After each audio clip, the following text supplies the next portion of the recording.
ఓం శ్రీ గణేశాయ నమః. ఓం శ్రీ గురుభ్యో నమః. ఓం శ్రీ మహాగాయత్రీమాత్రే నమః. శ్రీ మహాగాయత్రీమాత యూట్యూబ్ ఛానల్కు శ్రోతలందరికీ సాదర స్వాగతం. ఆహ్వానించువారు కాశీవజ్ర సుబ్రహ్మణ్య శర్మ, నిడదవోలు.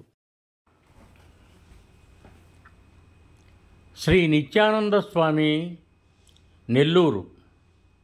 అంతిమ భాగము.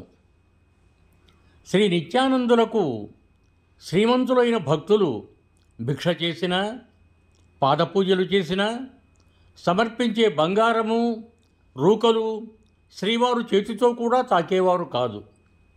అట్లా లభించిన ద్రవ్యంతో నెల్లూరు స్టోన్ హౌస్ పేట వీధిలో తల్పగిరి రంగనాథస్వామి ధర్మకోనేరు ఎదుట శ్రీ పరమహంస నిత్యానంద స్వామి వేద సంస్కృత పాఠశాల స్థాపితమైంది. అక్కడ వేదము, స్మార్తము, కావ్యశాస్త్రాలు బోధించే ఏర్పాటు జరిగింది. విద్యార్థులకు ఉచిత భోజన వసతులు సమకూర్చినారు. ఇంకా స్వామివారు హరిమందిరం కట్టించి శ్రీరామ, శ్రీకృష్ణ విగ్రహాలు ప్రతిష్ఠించినారు. స్వామివారికి వెంకటగిరి వెలుగోటి సర్వజ్ఞకుమార కృష్ణయాచేంద్రుడు భక్తులు. స్వామివారు ఒకసారి వెంకటగిరికి వేమూరి చిదంబర శాస్త్రి మొదలైన పండితులతో పోతే కుమార్ రాజా వారు పాదపూజ చేశారు. చిదంబర శాస్త్రి కుమార్ రాజాతో వేద సంస్కృత పాఠశాల విషయమై ప్రస్తావించారు. కుమార్ రాజా వేదం చెప్పే పండితుడికి సంస్థానం పక్షాన వేతనమిచ్చే ఏర్పాటు చేశారు. పండితులు, కవులు, గాయకులు స్వామిని పరివేష్టించి ముఖావలోకనం చేస్తూ ఆనందించేవారు.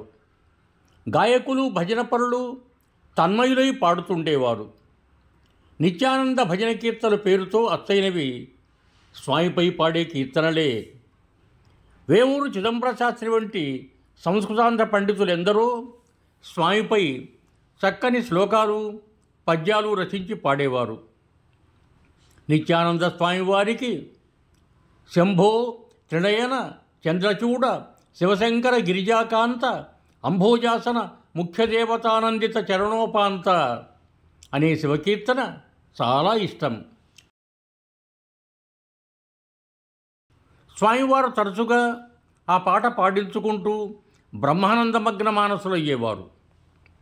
బాపట్ల బ్రహ్మానంద తీర్థస్వాములు కన్యాకుమారి పర్యంతం దక్షిణయాత్రలు చేసి నెల్లూరుకు 1910లో వచ్చినప్పుడు వారికి నిత్యానందులతో పరిచయమైంది.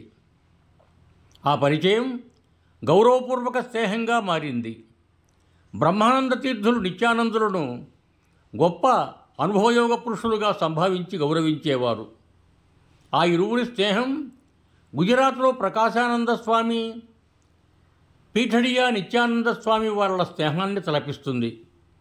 ఇరువురు జమిలీ సూర్యుల వలె ప్రకాశిస్తూ నెల్లూరు, గుంటూరు జిల్లాల్లో పలు ప్రాంతాలు పర్యటించి వేదాంతోపన్యాసాలు, సప్తాహాలు జరిపారు. వాకాడు నివాసి అల్లూరు ఆదిలక్ష్మమ్మ, పడుగుపాడు వేములపాటి జానకిరామయ్య వంటి జ్ఞానులు ఈ ఇరువురు స్వాములను సమానంగా గౌరవించి పూజించేవారు.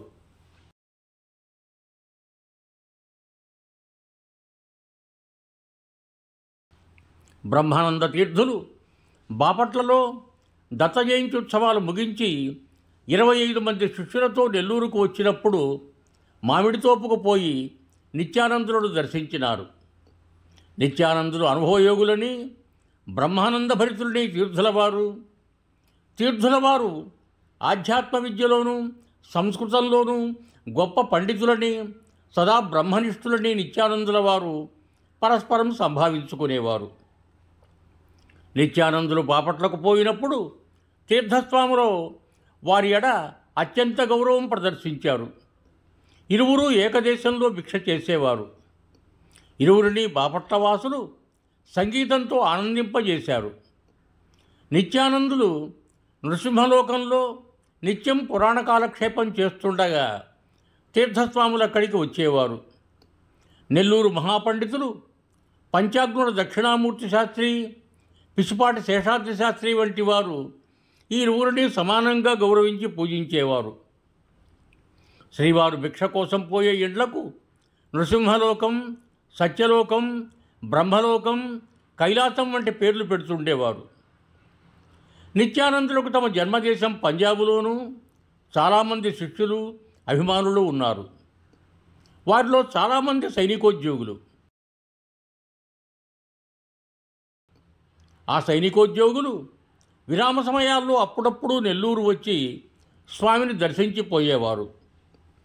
నిత్యానందులు కూడా ప్రతి సంవత్సరం కొన్ని మాసాలు పాంచాల, కాశ్మీర, హిమాలయ ప్రాంతాలు తిరిగి తమ శిష్యకోటికి ఆధ్యాత్మ బోధనలు చేసి వచ్చేవారు. శ్రీ నిత్యానందులు అణిమాధ్యష్టసిద్ధులు వశం చేసుకున్న వారైనా వారు ఆ సిద్ధులను ఎన్నడూ ప్రదర్శించలేదు. వారొకసారి శ్రీశైలానికి పోతుంటే అడవిలో పెద్ద పులి ఎదురుపడి గాండ్రించింది. స్వామి పెద్ద పులిని ఉద్దేశించి, నారాయణ స్వరూప, రా, నన్ను భక్షించి నీ ఆకలి తీర్చుకో అన్నారు. పులి స్వామిని సమీపించి నమస్కారం చేస్తున్నట్లు వంగి ఎట్టి హాని చేయకుండా వెళ్ళిపోయింది. స్వామి శ్రీశైలం అడవుల్లో నడుస్తూ ఆకలికి డస్సి ఒక మందిరంలో విశ్రాంతులైనప్పుడు ఒక పిల్లవాడు, స్వామి మీకు అన్నం తెస్తా అంటూ ఇంటికి పోయి తల్లిని అడిగితే ఆమె అయిష్టంగా ఇంత పెట్టింది. పిల్లవాడు అన్నం తెచ్చి స్వామికి ఇచ్చినాడు. స్వామి 2 ముద్దలు తిని వాంతి చేసుకున్నారు.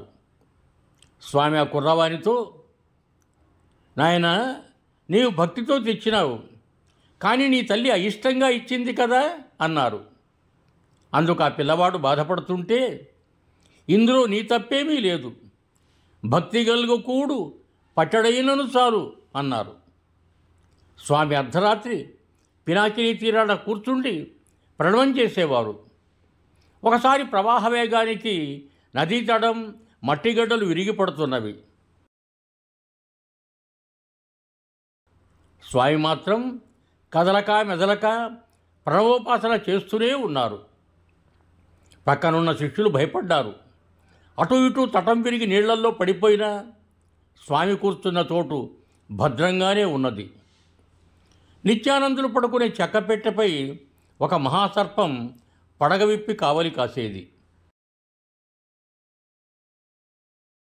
ఎవరైనా వస్తే వెళ్ళిపోయేది. ఇది స్వామి శిష్యులు చాలాసార్లు గమనించారు. పాదపూజలు చేసే భక్తులు రాత్రిపూట స్వామిని తోటలో విడిచి నెల్లూరుకు తిరిగిపోయేవారు.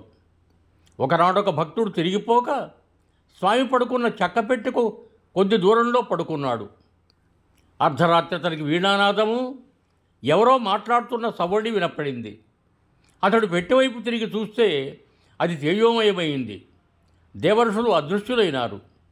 అతడు లేచి పెట్టెను సమీపిస్తే స్వామి లేచి, నీవెందుకున్నావిక్కడ, వెళ్ళిపో అన్నారు. ఈ విధంగా వారు ఎవరి ఎదుట ప్రదర్శించని అద్భుతాలు భక్తులు తామై గమనించటం జరిగింది. నిత్యానంద స్వామి వృద్ధులైన తరువాత చిన్ననాడు కడుపులో కట్టిన బిళ్ళ ఎక్కువ బాధ పెట్టింది. స్వామివారి కనుచూపు మందగించింది. శరీరం పటుత్వం తప్పింది. వేద పాఠశాల నుండి రాత్రుళ్ళు మామిడి తోట వరకు నడవలేక చెక్కపెట్టెలు పాఠశాలకే తెప్పించుకున్నారు. పాఠశాలలో ఆ పెట్టెలోనే నిద్రించేవారు. స్వామి దేహం బాధపడుతున్నా ఆత్మానందమగ్నులై ఉండేవారు. స్వామివారి అస్థత తెలిసిన వెంకటగిరి కుమారరాజా, వెలుగోటి సర్వజ్ఞ కుమారకృష్ణ యాచేంద్ర శ్రీవారిని వెంకటగిరికి రప్పించుకొని ఆస్థాన వైద్యుల చేత చికిత్స చేయించారు. కానీ శరీరం ఎన్నటికైనా పడిపోవలసిందే కదా. సాధారణులకు ప్రాణం పోయేది తెలియదు. కానీ యోగారూఢులైన మహాపురుషులకు తాము శరీరాలు చాలించేది ముందుగానే తెలుస్తుంది. శ్రీ నిత్యానందులు తమ శిష్యులతో, అమావాస్య నాడు ఈ తొడుగును విసర్జిస్తాను అన్నారు. అమావాస్య రానే వచ్చింది. ఆనాడు హరిహరానంద తీర్థ స్వామి వద్ద కూర్చుండి ఈశావాస్యోపనిషత్తు పఠించటం పూర్తి చేయగానే స్వామివారు పద్మాసనస్థులై 3 సార్లు బిగ్గరగా ఓంకారం చేసి పరమశాంతంగా సచ్చిదానంద రూపులైపోయినారు. అది యువ సంవత్సరం పుష్యబహుళ అమావాస్య శుక్రవారం 24/1/1936. ఓమిచ్చేకాక్షరం బ్రహ్మ యాహరన్మ మనుస్మరన్ యః ప్రయాతి చయన్ దేహం సయాతి పరమాంగతిం అన్న శ్రీకృష్ణ పరమాత్ముని మాట రూఢి చేశారు.